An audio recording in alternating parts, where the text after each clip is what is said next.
जी मेरा नाम तो बताऊँगी, मैं मध्य प्रदेश से हूँ। मध्य प्रदेश से हूँ। मैं यहाँ पर 2013 में आई थी। मतलब मेरी पहचान एक नवीन राणा नाम के लड़के से फेसबुक पे हुई थी। बट नवीन राणा जो था उसका मेरा मतलब वो मुझे इंदौर लेने आया मध्य प्रदेश में। मैं उसके साथ भी आई, ठीक है, क्योंकि इंटरकास्ट से मतलब राणा और हम ब्राह्मण फैमिली से, तो इसलिए शादी घर वाले तो नहीं कर सकते क्योंकि ब्राह्मण हूँ तो ब्राह्मण में ही जाऊँगी। नवीन राणा मुझे लेने आया, हम दिल्ली आए। दिल्ली में उसका एक फ्रेंड मिला, उसका नाम शाहनवाज था। शाहनवाज लेकर जब हमें यहाँ आया तब उन्होंने बोला कि हमारे पास घर नहीं है रहने के लिए, तो मैं तुम्हें लेकर, एक मदरसा है फुल्लत नाम है जिसका, यूपी में पड़ता है, सुना भी होगा आपने, मौलाना कलीम सिद्दीकी का मदरसा है वो। मैं उनके वहाँ पर गई, मुझे वहाँ ले गया नवीन। तो वहाँ इतनी सेफ्टी सिक्योरिटी थी कि मतलब कोई भी लेडीज बाहर नहीं जा सकती और कोई जेंट्स अंदर नहीं आ सकता। तो ऐसा गेट पे, और गेट के बाहर भी मौलाना के जो होते हैं जो लोग, वो खड़े रहते थे। ठीक है, मैं वहाँ पर गई। वहाँ पर मेरी जैसी और भी लड़कियाँ थी, मैंने देखा वहाँ। तो उन्होंने बोला कि नहीं नहीं, ये सपोर्ट करते हैं बस हम लोगों को। वहाँ पर जब मैं गई तो उन्होंने धीरे धीरे पूछा मुझसे कि तुम क्या नॉनवेज खाती हो, ऐसा। मैंने बोला नहीं, नॉनवेज वगैरह हम नहीं खाते क्योंकि मैं एक ब्राह्मण फैमिली से हूँ, ऐसा। ठीक है, मैंने बोला अच्छा नवीन कहाँ है, आप नवीन को बुला दीजिए, वो कब जाएगा। तो बोले नहीं, अभी नवीन नहीं आ रहा है, नवीन कहीं गया हुआ है। मैं ठीक है। वहाँ से फिर मुझे मेरठ मदरसे ले जाया गया। मेरठ मदरसे में जब वहाँ रखा तो उन्होंने बोला आपको यहाँ कुछ दिन रहना पड़ेगा। मैंने बोला नहीं, पहले आप मुझे नवीन को बुलाओ। तो मुझे नहीं, नवीन वहीं आ रहा है, आप वहीं चलो। जब हम मेरठ मदरसे में गए तो वहाँ पर नवीन आया। नवीन ने कहा देखो सुनो, अब अपने घर से तुम दूर हो गई हो, तुम, फ़ोन तो था भी नहीं मेरे पास में कि मैं फ़ोन से घर से या किसी से कांटेक्ट कर सकूं। जो फ़ोन था मेरे पास में वो वही ले गया था। फिर उसके बाद में उसने कहा देखो, मैं तुमसे बहुत प्यार करता हूँ, ऐसा है कि तुम्हें ना इस्लाम की स्टडी यहाँ रहकर सीखनी होगी। मैंने कहा मैं इस्लाम को कैसे सीखूँ, मेरे को समझ नहीं आता है ये सब। तो बोले कि नहीं, हमें निकाह करना होगा ना, इसके लिए इस्लाम को तुम्हें पढ़ना होगा और इस्लाम सीखना होगा।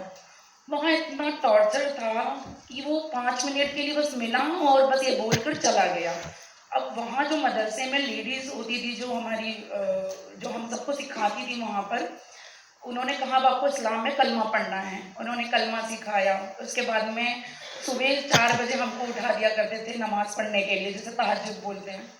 वहाँ से शुरू होती थी पूरे दिन भर की।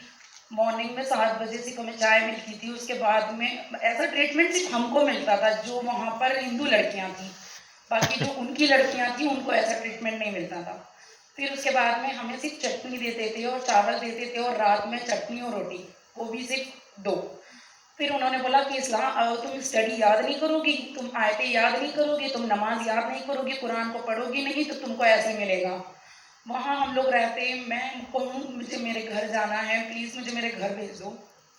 उन लोगों ने घर नहीं भेजा। फिर नवीन गायब ही हो गया बिल्कुल, ना वो आया मिलने। फिर वहाँ से मुझे पुलत ले जाया गया। पुलत गांव जब गए हम वहाँ पर, तो वहाँ पर कोई मौलाना मिले। वहाँ पर मौलाना कलीम सिद्दीकी ने वहाँ पर शादी करवाई किसी मौलाना से। उस मौलाना ने मुझे मुजफ्फरनगर रखा। मुजफ्फरनगर जाने के बाद वो घर से बाहर जब जाता ना तो ताला लगा कर जाता, क्योंकि वो लोग कहते थे अभी, मतलब वो फ़ोन पे जब बात करता था ना, क्या ट्रस्ट मत करना इस पर, क्योंकि ये पढ़ी लिखी लड़की है, इसने MBA कर रखा है, ये बहुत ब्रॉड माइंडेड है, इसलिए इस पर ट्रस्ट मत करना, ये भाग सकती है। तो वहाँ पर मुझे वो रखता। फिर उसके बाद में लॉक खोल के वो आता, लॉक खोल के नमाज़ पढ़ने जाता। तो वो इस तरह से मुझे रखा उसने। फिर कुछ दिन बाद में उसने मुझे ना तलाक दे दिया। मैंने सोचा कि मैं उससे दे देती होंगी तो शायद तक मेरे को मौका दे दे कि मैं बाहर निकल सकूँ, मैं भाग सकूँ कहीं। बट नहीं, उसने ट्रस्ट नहीं करा। फिर उसने कुछ दिन बाद तलाक दे दिया। तलाक से मुझे वापस फुलत मदरसे में लाया गया और फुलत मदरसे में मैं रही।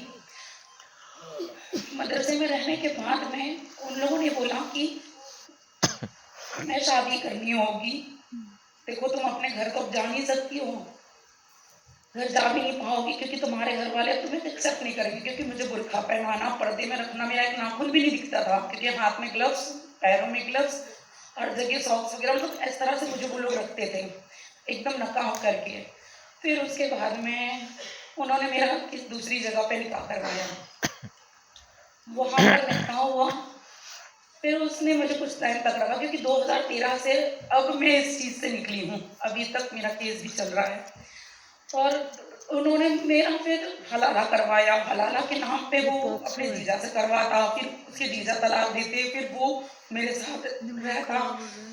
फिर उसके बाद में जमीयत उलमा हिंद की एंट्री होती है इस मैटर में कि मेरी 2019 में एक से निकाह होता है।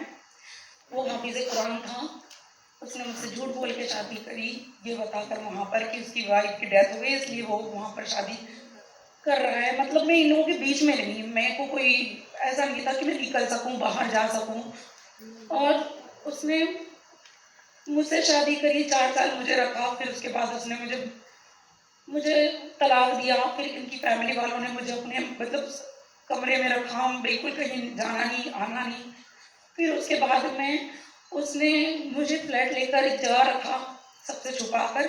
फिर वहाँ पर उसके जीजा से हलाला करके मेरा दोबारा निकाह करके मेरे को रखा। फिर उसके बाद में मैं जब फ्लैट में रहती थी ना, तो वो कुछ मारना, पीटना, गालियाँ, मैं बाहर कैसे निकलूँ।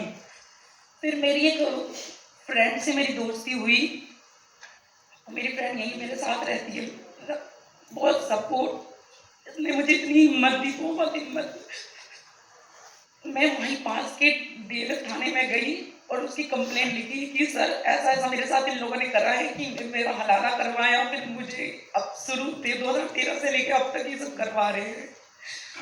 उस एसएचओ ने एक पति पत्नी की लड़ाई की एफआईआर लिख ली और उसे समझाया कि तुम जाके कोर्ट में तलाक ले लो और इसको जो भी है सेटलमेंट करके मामले को रफा दफा कर दो।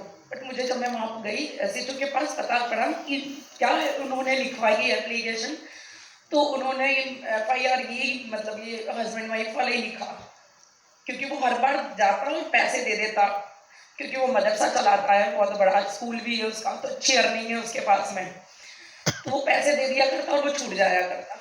अब मेरा केस कोर्ट में है, मेरी फ्रेंड, उसके हस्बैंड और हमारे सर है, विनीत सर और चंद्रपाल सर जी, यही मेरी हेल्प कर रहे हैं इस केस को लड़ने में।